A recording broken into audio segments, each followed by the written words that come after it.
खबर में आगे बढ़ने से पहले एक आवश्यक सूचना। अगर आप व्हाट्सएप ग्रुप के माध्यम से फास्ट खबर चाहते हैं तो स्क्रीन पर दिए गए नंबर पर न्यूज ग्रुप लिखकर मैसेज करें या फिर डिस्क्रिप्शन बॉक्स में जाकर लिंक पर क्लिक करें। संध्या तिवारी का कहना है कि वो जो विकास किए हैं वो विकास सिर्फ अपना ही विकास किए हैं, रोड का, सड़क का, क्योंकि वो अपने विकास के लिए विकास कर रहे हैं।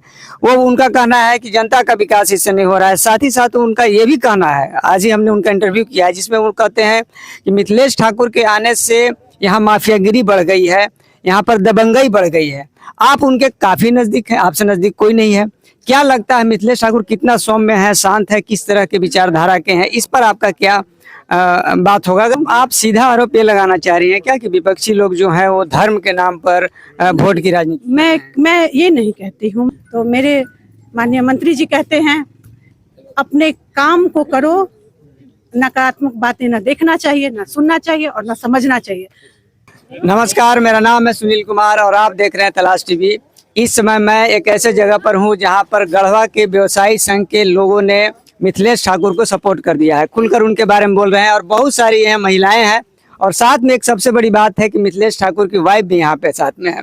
महिलाओं के साथ में इनका सपोर्ट इनके साथ है। हम इनसे भी समझेंगे और बाकी लोगों से भी समझेंगे कि क्यों मिथिलेश ठाकुर को सब कोई सपोर्ट कर रहा है, खास करके व्यवसायी वर्ग अभी यहाँ पर। सबसे पहले बात आप ही से शुरू करेंगे। इतने सारे लोगों के बीच आप आकर यहाँ मिली, आप रांची रहती हैं, अमूमन आप रांची ही रहती हैं, कैसा लग रहा है? क्या ये आपका परिवार सा लग रहा है? कैसा आपको फील हो रहा है यहाँ आकर? मुझे कैसा लग रहा है, मैं गढ़वा में अभी 1 महीने से हूँ। मेरी बेटी का स्कूल है, मैं उसे छोड़ के मैं यहाँ रह रही हूँ। मैं एक एक घर जा रही हूँ, एक एक से मिलती हूँ। जब मैं एक घर जाती हूँ सब लोग मुझे कुर्सी देते कि पहले बैठो और पानी पी के जाओ और कुछ खा के जाओ। तो ये प्यार मिल रहा है मुझे गढ़वा से, जो एक परिवार को मिलता है जब कोई अतिथि आते हैं, जब उनको सम्मान मिलता है, वो प्यार मुझे एक एक घर से मिला है और यह पूरा 100% सत्य है। आप लोग भी जाते होंगे, आप लोग भी इस गढ़वा को, इस प्यार को फील करते होंगे। अच्छा, ये बैठू, खा के जाओ, पी के जाओ, यहीं आके सीखी है आपकी? आप वहीं सीख के आई है? कैसे ही हो गया ये भी मैं रउआ बताओ, ये बात रउआ बताओ। एकदम हम यहीं से सीखे हैं, गढ़वा से सीखे जी। और मैं गढ़वा को दिल से जी रही हूँ और मैं हर चीज उनका ले भी रही हूँ और दे भी रही हूँ। अपना प्यार दोनों मेरे से हो रहा है। अच्छा, यहाँ पर बहुत सारी महिलाएं हैं, जब इन लोगों से आप बातचीत करती होंगी, किस तरह की समस्याओं की चर्चा करती हैं गढ़वा में? जो महिलाओं को लेकर के समस्या है, जिसको दूर करने के लिए आप अपने हस्बैंड को कहेंगे कि भाई देखो बाकी चीज करोगे नहीं, इस चीज को महिलाओं के लिए करना है। देखिए, सबसे पहले महिलाओं को आर्थिक रूप से सशक्त करने की बात है। हमारी महिलाओं को जो हमारी सरकार, हमारे जो माननीय मुख्यमंत्री जी हैं, जिन्होंने जो मैया सम्मान योजना जो शुरू किया है, वह हम जो हमारे सबसे जो गरीब परिवार है, उनकी जो वो महिलाएं जो है, जो उनको पैसा मिल रहा है, उससे वो कितना मजबूत हो रही हैं। वो अपना छोटे छोटे कामों को कर रही हैं। उसको देख के मैं एक एक घर जाती हूँ, जब मैं पूछती हूँ कि मैया सम्मान योजना का जो पैसा मिल रहा है आपको, तो बोलती है जी मिल रहा है। और जब मैं ये बोलती हूँ कि आपको दिसंबर से 2500 मिलेगा, वो कितना खुश होती हैं। जैसे बिजली का मिल रहा है, बिजली में जो फ्री हो रहा है, कर्ज माफ हुआ है, और बोलते हैं बिजली का पैसा जो है फ्री हो जाएगा। वो लोग की जो मैं देखती हूँ कि जो कितना उसको मतलब लग रहा है कि एक मदद मुझे मिल रहा है, आर्थिक मदद मिल रहा है। जो गरीब लोग जी रहे हैं, जिनको कितना आर्थिक परेशानी मिलती है और उससे वो जूझ रहे हैं, और उनको जब यह सहारा मिल रहा है तो वो लोग खुल के सामने आ रहे हैं और कह रहे हैं कि मैं धन्यवाद कहना चाहती हूँ ऐसे मुख्यमंत्री को। खास करके मैं मिथिलेश ठाकुर जी, माननीय मंत्री जी की पत्नी हूँ, मैं भी उनको धन्यवाद कहती हूँ कि आपने जो महिलाओं को सम्मान दिया है, हमारी बेटियों को जो सम्मान दिया है। देखिए, आज जो निःशुल्क जो कॉलेज खुल रहा है, आप सोचिए कि हमारी बेटी, चाहे वो किसी तबके की हो, गरीब हो, अमीर हो, मध्यम वर्गीय हो, जो फ्री में जो पैसा निःशुल्क जो होगा, तो वो लोग एक मर्द के साथ कदम से कदम मिला के चलेंगी। हमारे गढ़वा की बच्चियों का, गरीब बच्चियों का भविष्य उज्जवल होगा। और ये बहुत बड़ा आंदोलन है जो माननीय मंत्री जी ने सोचा और किया है। क्योंकि देखिए, एक जो विधायक बनते हैं उनमें बहुत सारी क्वालिटी होनी चाहिए। पहले तो सबसे कि वो शिक्षित हो, जो बोले तो समझ में आए, किसी का सम्मान करें, ये सबसे बड़ी बात है। उनके मुंह से किसी के लिए अपशब्द ना निकले, ये सबसे बड़े शिक्षित एक जो प्रतिनिधि हैं उनका ये होना चाहिए। और हमारे जो माननीय मंत्री जी हैं वह गढ़वा को तो एक परिवार के रूप में लेते हैं, और आज वह बोलते बोलते मतलब वो थोड़ा भावुक भी हो गए कि मैं गढ़वा को एक परिवार के रूप में लेता हूँ और परिवार की तरह मैं फील करता हूँ। अभी मैं सुन रहा था, ये बात तो सही बोल रहे हैं कि वो अचानक भावुक भी थोड़ा हो गए थे इस बात को बोलते बोलते। हमको ये बताइए कि गढ़वा में जो उनके धूर विरोधी है सत्यनाथ तिवारी, जो भाजपा के हैं, जिनसे कहते हैं कि उनसे हमारी मेन टक्कर चल रही है, उनसे आपके जो प्रतिनिधि हैं मिथिलेश ठाकुर, सत्यनाथ तिवारी से कैसे अलग है? जनता सत्यनाथ तिवारी को क्यों न चुने? सत्यनाथ तिवारी का कहना है कि वो जो विकास किए हैं वो विकास सिर्फ अपना ही विकास किए हैं, रोड का, सड़क का, क्योंकि वो अपने विकास के लिए विकास कर रहे हैं। वो उनका कहना है कि जनता का विकास इससे नहीं हो रहा है। साथ ही साथ उनका ये भी कहना है, आज ही हमने उनका इंटरव्यू किया है, जिसमें वो कहते हैं कि मिथिलेश ठाकुर के आने से यहाँ माफियागिरी बढ़ गई है, यहाँ पर दबंगई बढ़ गई है। आप उनके काफी नजदीक हैं, आपसे नजदीक कोई नहीं है। क्या लगता है मिथिलेश ठाकुर कितना सौम्य है, शांत है, किस तरह के विचारधारा के हैं? इस पर आपका क्या बात होगा, अगर आप कुछ बात रखना चाहें तो?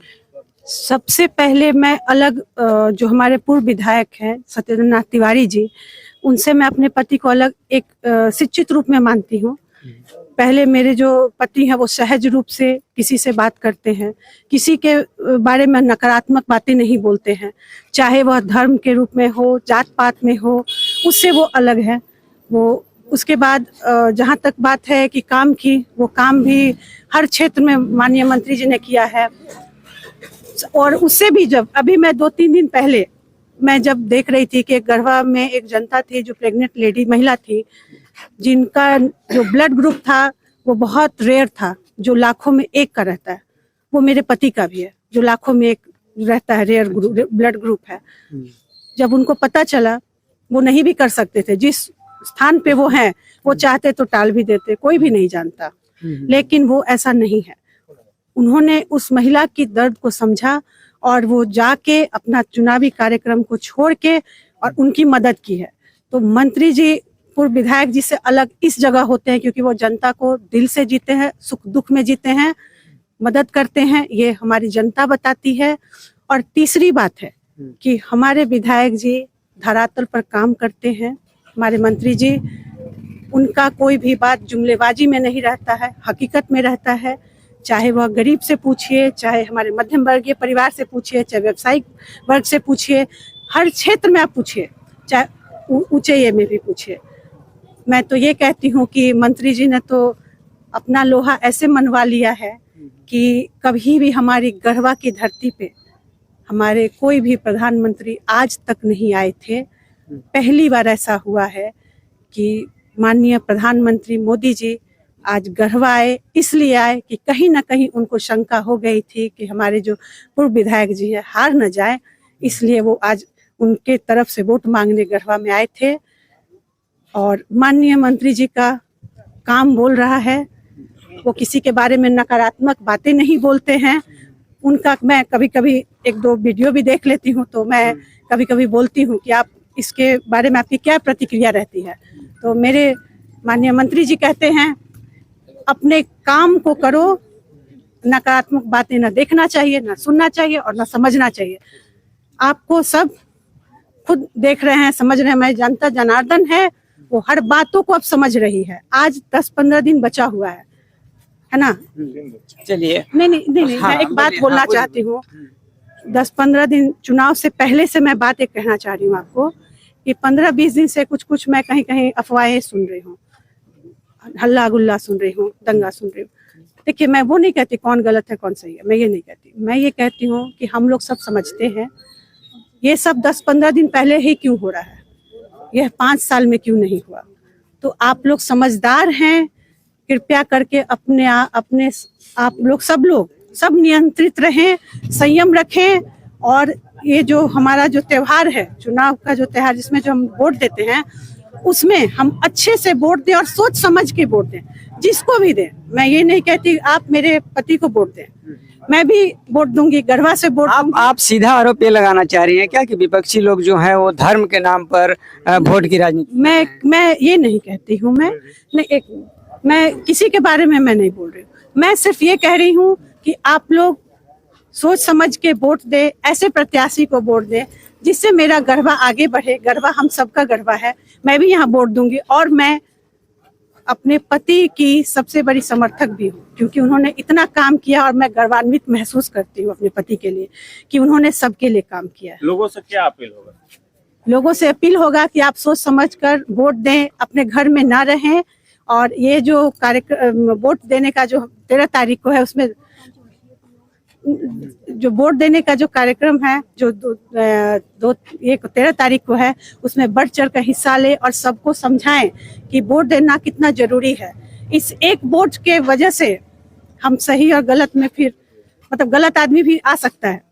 तो आपको सोच समझ के वोट देना है और सही इंसान को देना है। चलिए, बहुत बहुत धन्यवाद आपका, आपसे मिलकर बहुत अच्छा लगा। तो ये थे मिथिलेश ठाकुर की पत्नी, इन्होंने अपनी बातें रखी और समझने का प्रयास किया हम लोगों ने कि आखिर मिथिलेश ठाकुर का वास्तव में विजन क्या है गढ़वा के लिए। अगर आपको यह इंटरव्यू आपको पसंद आया हो तो आप इसको लाइक कीजिए, इसको ज़्यादा से ज़्यादा शेयर कीजिए और अगर हमारे तलाश टीवी पर नए हैं तो चैनल को सब्सक्राइब भी कीजिए। बहुत बहुत धन्यवाद।